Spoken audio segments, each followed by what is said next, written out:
স্বাগত জানাচ্ছি আপনাকে ম্যাড মেমোরিজের আজকের 113 নম্বর এপিসোডে। আমি জুয়েল, আশা করি আপনি ভালো আছেন। আজকের ঘটনাটা যিনি আমাদের সাথে শেয়ার করলেন, ওনার নাম মোহাম্মদ মোখলেসুর রহমান। ঘটনাটা উনি আর ওনার পরিবারের সাথে ঘটে যাওয়া একটা সত্যিকারের ভয়ানক ঘটনা। আশা করি আপনার ভালোই লাগবে। আর ভালো লাগলে লাইক, কমেন্ট, শেয়ার আর সাবস্ক্রাইব করে পাশে থাকুন। ধন্যবাদ জানাচ্ছি মোখলেসুর ভাইকে আজকের এই ঘটনাটা ম্যাড মেমোরিজের সাথে শেয়ার করার জন্য। চাইলে আপনিও শেয়ার করুন আপনার জীবনে ঘটে যাওয়া বা আপনার শোনা যে কোনো ভয়ানক ঘটনা, আর তা পাঠান madmemories@gmail.com-এ বা ফেসবুক পেজে।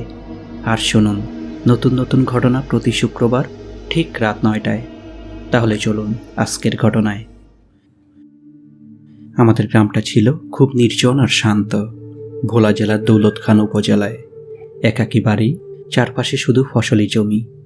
বাড়ির সামনেই উঠোন, আর বাড়ির চারপাশ বিভিন্ন গাছপালায় ঘেরা। গ্রামের অন্য সব বাড়িগুলো ছিল আমাদের বাড়ি থেকে বেশ খানিকটা দূরে দূরে।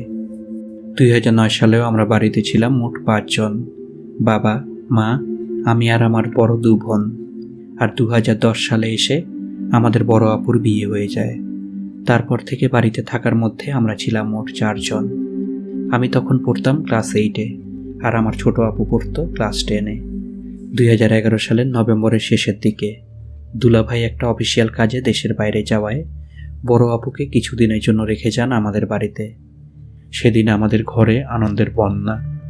বাবা ইচ্ছে মতো বাজার করলেন ওনার বড় মেয়ে যা যা পছন্দ করে, আর মা মনের মাধুরী মিশিয়ে রানলেন। সে রাতের খাওয়া দাওয়া শেষ করে আমরা সবাই মাঝ ঘরের বিছানায় কম্বলের মধ্যে ঢুকে গুটিচুটি মেরে গল্প করছি। বেশ হাসি তামশায় সময় যাচ্ছিল। শীতের রাত, কনকনে ঠান্ডা। রাত প্রায় 1টার দিকে আমার ঘুম পাওয়ায় আমি চলে যাই নিজের ঘরে। বাবা মা 2 বোনকে ঘুমোতে বলে চলে গেলেন তাদের ঘরে। কিন্তু 2 বোন তখনও গল্প করছে মাঝ ঘরের বিছানায় শুয়ে শুয়ে। মাঝে মধ্যে হেসে উঠছে 2 জন হো হো করে। এভাবেই সময় কাটাচ্ছে। এরই মধ্যে কখন যে আমি ঘুমিয়ে পড়লাম মনে নেই। আমি তখন গভীর ঘুমে। হঠাৎ বোনদের ডাকে আমার ঘুম ভেঙে যায়। দেখি 2 বোন আমাকে ডাকছে। বলল, বাইরে চল, চাঁদের আলো দেখব। ঘুম আসছে না। তাদের ইচ্ছে নিষেধ করার কোনো উপায় নেই।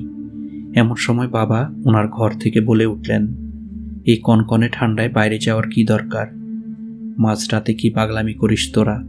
এই বলে চুপ মেরে গেলেন। বাইরে তখন বেশ ঠান্ডা। দরজাটা খুলতেই শরীরে এসে কনকনে বাতাসের ছোঁয়া পেলাম। বাইরে চাঁদের আলো আর জমে থাকা কুয়াশার আস্তরণ। চারপাশটা কেমন যেন অদ্ভুত নিস্তব্ধ। আমি দরজা খুলে বাইরে বেরোলাম, আর আমার পেছনে 2 বোন। আমি দরজার সামনে পা রাখতেই চোখটা আটকে গেল উঠানের উপর। সাথে সাথেই আমার শরীরটা কেঁপে উঠল। ঘরের সামনে উঠোনে দাঁড়িয়ে আছে 2 জন লোক, গায়ে ধপধপে সাদা জুব্বা। তাদের শারীরিক গঠন আর উচ্চতা কোনো কিছুই যেন কোনো মানুষের সাথে মিলে না। ওরা এত লম্বা আর বিশাল দেহের অধিকারী যে দেখতে পুরো দানবের মতো লাগছে। দাঁড়িয়ে আছে আমাদের উঠোনের উপর। সত্যি বলতে এত লম্বা আকৃতির কোনো মানুষের গড়ন হয় বলে জানা নেই আমার। গ্রামের একটা একাকী বাড়ির উপর এই মধ্যরাতে 2 জন কারা? উদ্দেশ্যটা কি তাদের? চোর ডাকাত তো বলে মনে হচ্ছে না। তাদের মুখটা দেখা যাচ্ছিল না ঠিকভাবে। এরই মধ্যে আমার 2 বোনও তাদের দেখে চমকে উঠল। বড় বোন ভয় পেয়ে কে বলে চিৎকার করে উঠল। ওর চিৎকার শুনে আমার অন্তরাত্মা কেঁপে উঠল। ঠিক তখনই লোক 2 জন আমাদের দিকে তাকিয়ে আমাদের সালাম দিয়ে বলল, কেমন আছো তোমরা? নিয়মিত নামাজ পড়ো তো? নিয়মিত নামাজ পড়বা, খোদাকে স্মরণ করে চলবা সব সময়। এ কথা বলেই লোক 2 জন হাঁটা শুরু করলো আমাদের বাড়ি থেকে আমাদের বাড়ির সামনের রাস্তার দিকে। তাদের কণ্ঠ বেশ ভারী, কিন্তু খুবই শান্ত।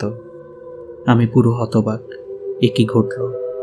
এরই মধ্যে বাবা ঘর থেকে ছুটে এলেন।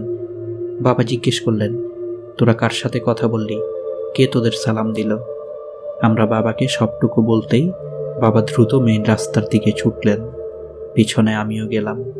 কিন্তু কয়েক সেকেন্ডের ব্যবধানে পুরো রাস্তা ফাঁকা, কোথাও কেউ নেই। পুরো রাস্তা বা রাস্তার আশেপাশে যত দূর চোখ যায় কোনো জনমানবের চিহ্ন নেই। যদিও বাবা বেশ সাহসী ছিলেন এবং ঘরে ফিরে আমাদের বোঝানোর চেষ্টা করলেন হয়তো ব্যাপারটা কোনো কাকতালীয়, কিন্তু ঘটনাটা আমাদের মনের মধ্যে বেশ ভয়ের সৃষ্টি করল। খুব ভয়ের মধ্য দিয়ে সে রাতটা পার করলাম। যদিও ব্যাপারটাকে বাবা তেমন পাত্তা দিলেন না, কিন্তু পরের দিন আমরা ভাই বোনেরা সন্ধ্যার পর সবাই ঘরের মধ্যে, কেউ আর ঘরের বাইরে যায় না।